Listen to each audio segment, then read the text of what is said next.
രാജകുമാരിയിൽ LDF സർക്കാരിനെതിരെ ജനകീയ വിചാരണ നടന്നു. കോൺഗ്രസ് ഉടുമ്പൻചോല മണ്ഡലം കമ്മിറ്റിയുടെ നേതൃത്വത്തിലാണ് പരിപാടി സംഘടിപ്പിച്ചത്.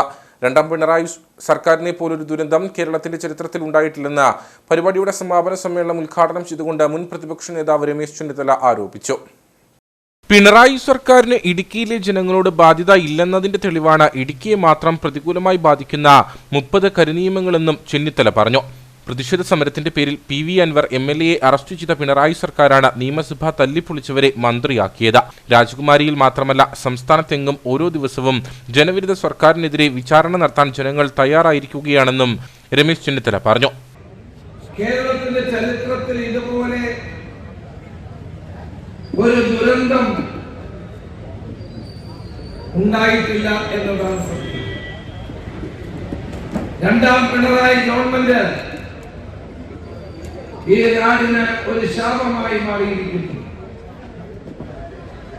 ഒന്നാം പിണറായി ഗവൺമെന്റ് അഴിമതിയും കൊള്ളയും വ്യാപകമായി നടത്തിയപ്പോൾ രണ്ടാം പിണറായി ഗവൺമെന്റ് അഴിമതിയും കൊള്ളയും വ്യാപകമാക്കിയത് മാത്രമല്ല, നിഷ്ക്രിയത്വത്തിന്റെ തടവറയിൽ ജീവിക്കുന്നു എന്നതും ഏറ്റവും പ്രധാനപ്പെട്ട കാര്യമാണ്. ഭേദഗതി വരുത്താൻ വേണ്ടി 2023 കൊണ്ടുവന്ന ഭേദഗതി നിയമം ചട്ടങ്ങൾ ഉണ്ടാക്കാത്തത് കൊണ്ട് നടപ്പായിട്ടില്ല. ആരാണ് ഉത്തരവാദി? ഈ ഗവൺമെന്റ്.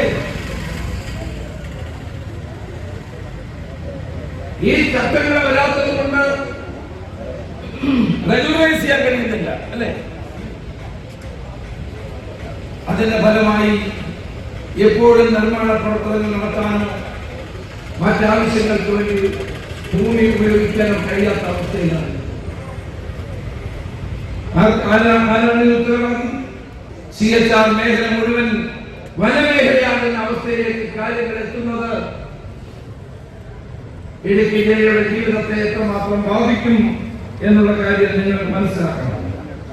യോഗത്തിൽ മുഖ്യമന്ത്രി പിണറായി വിജയൻ, മന്ത്രിമാരായ AK Saseendran, Roshy Augustine, MM Mani MLA എന്നിവരെ പ്രതീകാത്മകമായി വിചാരണ നടത്തി.